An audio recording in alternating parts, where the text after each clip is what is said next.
ನಮಸ್ಕಾರ ಸ್ನೇಹಿತರೆ, ನಮ್ಮ ನಂಬಿಕೆಗೆ ಸ್ವಾಗತ ಸುಸ್ವಾಗತ. ಸ್ನೇಹಿತರೆ, ರಾಯರು ಅಂದರೆ ಬೆಳಕು, ರಾಯರು ಅಂದರೆ ಬದುಕು, ರಾಯರು ಅಂದರೆ ಕಲಿಯುಗದ ಕಾಮಧೇನು. ರಾಯರನ್ನ ನೆನೆಯದೆ ಈ ಜೀವನವೇ ಇಲ್ಲ ಅನ್ನುವ ಭಕ್ತರು ಅದೆಷ್ಟೋ. ಹೀಗೆ ರಾಯರನ್ನ ನಂಬಿ ಹೋದವರಿಗೆ ಜೀವನದಲ್ಲಿ ಸಕಲವೂ ಸಲ್ಲುತ್ತದೆ ಎಂಬುದು ಭಕ್ತ ಗಣದ ನಂಬಿಕೆ. ಪ್ರತಿ ವರ್ಷದಂತೆ ಈ ವರ್ಷವೂ ಕೂಡ ರಾಯರ ಆರಾಧನಾ ಮಹೋತ್ಸವ ವಿಜೃಂಭಣೆಯಿಂದ ನೆರವೇರುತ್ತಿದೆ.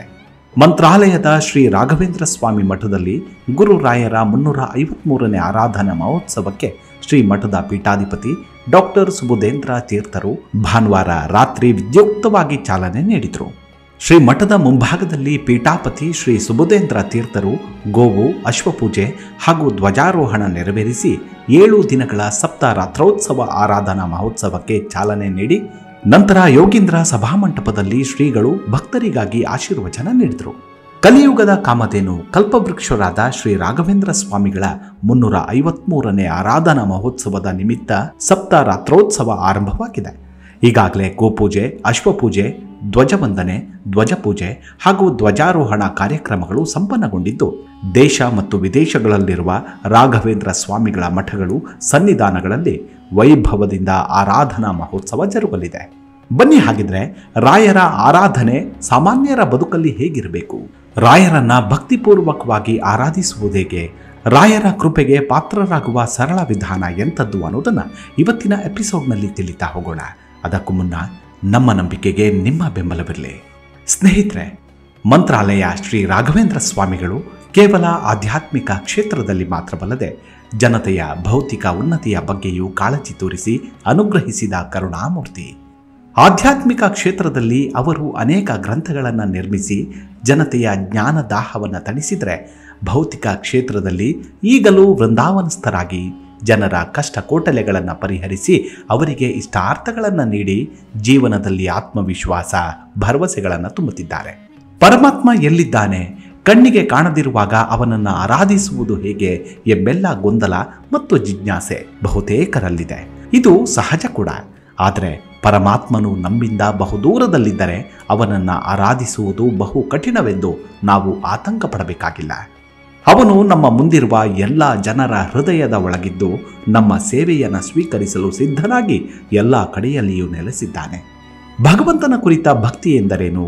ಈ ಪ್ರಶ್ನೆಗೆ ಸ್ವತಃ ದೇವರೇ ಉತ್ತರವನ್ನು ಸಾವಿರಾರು ಸನ್ನಿವೇಶಗಳಲ್ಲಿ ನೀಡಿದ್ದಾನೆ. ದೇವರಲ್ಲಿ ಭಕ್ತಿಯನ್ನು ಮಾಡುವಂತೆ ಎಲ್ಲರಲ್ಲೂ ಪ್ರೀತಿ, ಅನುಕಂಪವನ್ನು ತೋರುವುದು ಭಗವಂತನ ಪೂಜೆಯೇ ಆಗಿದೆ ಎಂಬ ಪ್ರಹ್ಲಾದರ ಸಂದೇಶವನ್ನು ಶ್ರೀ ರಾಘವೇಂದ್ರ ಸ್ವಾಮಿಗಳು ಅಕ್ಷರಶಃ ಸಾಧಿಸಿ ತೋರಿಸಿದ್ದಾರೆ. ಬಾಲ್ಯದಲ್ಲಿ ಶ್ರೀ ರಾಘವೇಂದ್ರ ಸ್ವಾಮಿಗಳು ಅತ್ಯಂತ ಬಡತನದ ಕಠಿಣ ಜೀವನವನ್ನು ನಡೆಸುತ್ತಿದ್ದರು. ಒಪ್ಪತ್ತಿನ ಊಟಕ್ಕೂ ಅನುಕೂಲವಿಲ್ಲದೆ ದಯಾನೀಯ ಸ್ಥಿತಿ ಅವರದ್ದಾಗಿತ್ತು. ಅಂತಹ ಸನ್ನಿವೇಶದಲ್ಲಿಯೂ ತನ್ನ ಜೀವನಕ್ಕಾಗಿ ಯಾರ ಮುಂದೆಯೂ ಕೈ ಚಾಚದೆ, ಯಾರ ಆಶ್ರಯವನ್ನು ಪಡೆಯದೆ ಭಗವಂತನಲ್ಲಿ ಭರವಸೆಯನ್ನಿಟ್ಟು ಜ್ಞಾನ ಕಾರ್ಯದಲ್ಲಿಯೇ ತನ್ನನ್ನು ಅರ್ಪಿಸಿಕೊಂಡು ಧೀರ ಜೀವನವನ್ನು ಶ್ರೀ ರಾಘವೇಂದ್ರ ಸ್ವಾಮಿಗಳು ನಡೆಸಿದ್ದಾರೆ. ಇಂತಹ ಸನ್ನಿವೇಶದಲ್ಲಿಯೂ ಅವರ ಜ್ಞಾನ ವೈರಾಗ್ಯಗಳನ್ನು ಕಂಡು ಸನ್ಯಾಸವನ್ನು ಸ್ವೀಕರಿಸಿ ಸಂಸ್ಥಾನದ ಅಧಿಪತ್ಯವನ್ನು ವಹಿಸಿಕೊಳ್ಳಬೇಕೆಂದು ಕರೆ ನೀಡಿದರೂ ಕೂಡ ಅದನ್ನು ನಯವಾಗಿ ನಿರಾಕರಿಸಿದ ನಿರಾಪೇಕ್ಷ ವ್ಯಕ್ತಿತ್ವವು ಗುರುಗಳದ್ದಾಗಿತ್ತು.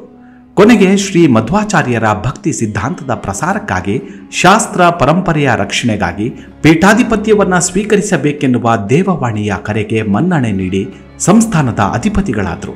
ಅಂದು ಕಡು ಬಡತನ ನಡೆಸಿದ ರಾಘವೇಂದ್ರ ಸ್ವಾಮಿಗಳು ಇಂದು ಕೋಟ್ಯಾಂತರ ಜನರಿಗೆ ಸಕಲ ಇಷ್ಟಾರ್ಥವನ್ನು ನೀಡುವ ಮಹಾ ಮಹಿಮರೆನಿಸಿದ್ದಾರೆ. ಭಕ್ತಿಯಿಂದ ಭಜಿಸಿದವರಿಗೆ ಕಲ್ಪವೃಕ್ಷವಾಗಿ, ವಿನಮ್ರವಾಗಿ ನಮಿಸಿ ಪ್ರಾರ್ಥಿಸಿದವರಿಗೆ ಕಾಮಧೇನುವಾಗಿದ್ದಾರೆ. ರಾಘವೇಂದ್ರ ಸ್ವಾಮಿಗಳೆಂದರೆ ಅಮೋಘ ಗ್ರಂಥಗಳ ಮತ್ತೊಂದು ರೂಪ ಎಂದೇ ಹೇಳಬೇಕು. ತಮ್ಮ ಜ್ಞಾನ ಸಂಪತ್ತನ್ನು, ಕಾಣಿಕೆಗಳನ್ನು ಅಕ್ಷರ ರೂಪಕ್ಕೆ ಇಳಿಸುವ ಮೂಲಕ ರಾಘವೇಂದ್ರ ಸ್ವಾಮಿಗಳು ಪಂಡಿತರು ತಲೆ ತೂಗುವಂತಹ ಅನೇಕ ಅಮೋಘ ಗ್ರಂಥಗಳ ಮೂಲಕ ತಮ್ಮ ಪಾಂಡಿತ್ಯವನ್ನು ಮೆರೆದಿದ್ದಾರೆ. ಗೀತೆ, ಉಪನಿಷತ್ತು, ಬ್ರಹ್ಮಸೂತ್ರ ಮೊದಲಾದ ಗ್ರಂಥಗಳಿಗೆ ಸರಳ ವ್ಯಾಖ್ಯಾನ ಗ್ರಂಥಗಳನ್ನು ರಚಿಸಿದ್ದಾರೆ. ಈ ಮೂಲಕ ಜನಸಾಮಾನ್ಯರಿಗೂ ತುಂಬ ಕ್ಲಿಷ್ಟ ಮತ್ತು ಸಂಕೀರ್ಣ ಎನಿಸುವ ಶಾಸ್ತ್ರದ ವಿಚಾರವು ತಲುಪುವಂತೆ ಮಾಡಿ ಪಂಡಿತ ಪಾಮರರೆಲ್ಲರಿಗೂ ಜ್ಞಾನ ಸಂದೇಶವನ್ನು ನೀಡಿದ ಮಹಾಗುರುಗಳೆನಿಸಿದ್ದಾರೆ. ನಾವೆಲ್ಲರೂ ಬೆಳಗಿನಿಂದ ಸಂಜೆಯವರೆಗೆ ವಿವಿಧ ವ್ಯವಹಾರಗಳಲ್ಲಿ ತೊಡಗಿರ್ತೇವೆ. ಭೋಗದ ಆಸೆಯಿಂದ, ಸ್ವಾರ್ಥ ಅಹಂಕಾರಗಳಿಂದ ಎಲ್ಲ ಕಾರ್ಯಗಳನ್ನು ನಡೆಸ್ತೇವೆ. ಮನಸ್ಸಿನ ಮೂಲೆ ಮೂಲೆಯಲ್ಲೂ ನಾನು ಎಂಬ ಭಾವ, ನನ್ನವರು, ಅವರಿಗೆ ಅದನ್ನು ಮಾಡಬೇಕು ಇದನ್ನು ಮಾಡಬೇಕು ಎಂಬ ಅತಿ ಆಸೆ, ಹೀಗೆ ದೇಹ ಮನಸ್ಸು ಎರಡನ್ನೂ ಅಪರಿಮಿತ ಆಕಾಂಕ್ಷೆಗಳಿಂದ ಕಲ್ಮಶಗೊಳಿಸಿಕೊಂಡಿರುತ್ತೇವೆ. ಆಷಾಢ ಭೂತಿತನ, ಕಾಮ, ಕ್ರೋಧ, ಲೋಭ, ಮೋಹ, ಮದ, ಮತ್ಸರಗಳೆಂಬ ಅರಿಷಡ್ ವರ್ಗಗಳು ನಮ್ಮ ಸುತ್ತಲೂ ಇದ್ದು ಅದನ್ನು ಮೀರಿ ಬೆಳೆಯಲು ನಾವು ವಿಫಲರಾಗ್ತೇವೆ. ಇದರಿಂದ ಸಮಾಜದಲ್ಲಿ ಅನ್ಯಾಯ, ಅತ್ಯಾಚಾರ, ಭ್ರಷ್ಟಾಚಾರಗಳು ಬೆಳೆದು ವೈಯಕ್ತಿಕ ಅಧಪತನದ ಜೊತೆಗೆ ಸಮಾಜವು ಅಧೋಗತಿಗಿಳಿಯುತ್ತದೆ. ಶ್ರೀಕೃಷ್ಣನು ಭಗವದ್ಗೀತೆಯಲ್ಲಿಯೂ ಮಧ್ವಾಚಾರ್ಯರು ಸರ್ವ ಮೂಲದಲ್ಲಿಯೂ ನಿರೂಪಿಸಿದ ರೀತಿಯಲ್ಲಿ ನಾವು ಮಾಡುವ ಎಲ್ಲ ಕ್ರಿಯೆಗಳು ಭಗವಂತನ ಪೂಜೆ ಎಂದು ಭಾವಿಸಿ ಭಕ್ತಿಯಿಂದ, ನಿಸ್ವಾರ್ಥ ನಿರಹಂಕಾರ ಭಾವದಿಂದ, ಎಲ್ಲವೂ ಹರಿಸಮರ್ಪಣೆ ಎಂಬ ಅನುಸಂಧಾನದಿಂದ ಎಲ್ಲ ವ್ಯವಹಾರಗಳನ್ನು ನಡೆಸಿದರೆ ಅನ್ಯಾಯ, ಅಕೃತ್ಯಗಳಿಗೆ ಅವಕಾಶವೇ ಆಗುವುದಿಲ್ಲ. ತನ್ನ ವೈಯಕ್ತಿಕ ಉನ್ನತಿಯ ಜೊತೆಗೆ ಸಮಾಜದಲ್ಲಿ ದೊಡ್ಡ ಬದಲಾವಣೆಗೂ ಅವಕಾಶವಾಗುತ್ತದೆ. ಇಂತಹ ಕರ್ಮ ಸಮರ್ಪಣೆಯನ್ನ ನಾವು ಅಳವಡಿಸಿಕೊಂಡು ನಮ್ಮ ಬಂಧು ಬಾಂಧವರು ಆಚರಿಸುವಂತೆ ಪ್ರೇರೇಪಿಸೋಣ. ಎಲ್ಲರಿಗೂ ಆಧ್ಯಾತ್ಮಿಕ ಹಾಗೂ ಬೌದ್ಧಿಕ ಉನ್ನತಿಯನ್ನ ನಿರಂತರ ಕರುಣಿಸುತ್ತಿರುವ ಶ್ರೀ ರಾಘವೇಂದ್ರ ಗುರು ಸಾರ್ವಭೌಮರನ್ನ ಅವರ ಪುಣ್ಯ ದಿನದಂದು ಸ್ಮರಿಸಿ ಸ್ಫೂರ್ತಿ ಹಾಗೂ ಅನುಗ್ರಹವನ್ನ ಪಡೆಯೋಣ. ಶ್ರೀ ಗುರು ರಾಘವೇಂದ್ರ ಸ್ವಾಮಿಗಳ ಖ್ಯಾತಿ ಸ್ವದೇಶದಲ್ಲಷ್ಟೇ ಅಲ್ಲದೆ ವಿಶ್ವದಾದ್ಯಂತ ತ್ರಿವಿಕ್ರಮ ಸ್ವರೂಪಿಯಾಗಿ ಬೆಳೆದಿದೆ. ಅದಕ್ಕೊಂದು ಉದಾಹರಣೆ ವಿದೇಶಗಳಲ್ಲೂ ನಡೆಯುತ್ತಿರುವ ಗುರು ರಾಯರ ಆರಾಧನೆ. ನ್ಯೂಯಾರ್ಕ್ ಹಿಂದೂ ದೇಗುಲದಲ್ಲಿ ರಾಯರ ಸನ್ನಿಧಾನದ ಪ್ರತ್ಯೇಕ ಗುಡಿಗಳಿವೆ. ಪ್ರತಿ ವರ್ಷ ನ್ಯೂಯಾರ್ಕ್ ರಾಜಬೀದಿಗಳಲ್ಲಿ ರಾಯರ ವೃಂದಾವನದ ಪ್ರತೀಕವನ್ನ ವೈಭವೋಪೇತ ಮೆರವಣಿಗೆಯಲ್ಲಿ ಕೊಂಡೊಯ್ಯುತ್ತಾರೆ. ಅಲ್ಲಿ ನಡೆಯುವ ರಾಯರ ಆರಾಧನೆಯಲ್ಲಿ ಅನಿವಾಸಿ ಭಾರತೀಯರಷ್ಟೇ ಅಲ್ಲದೆ ಅಮೆರಿಕನ್ನರು, ಚೀನಿಯರು, ಕೊರಿಯನ್ನರು ಭಾಗವಹಿಸುತ್ತಾರೆ.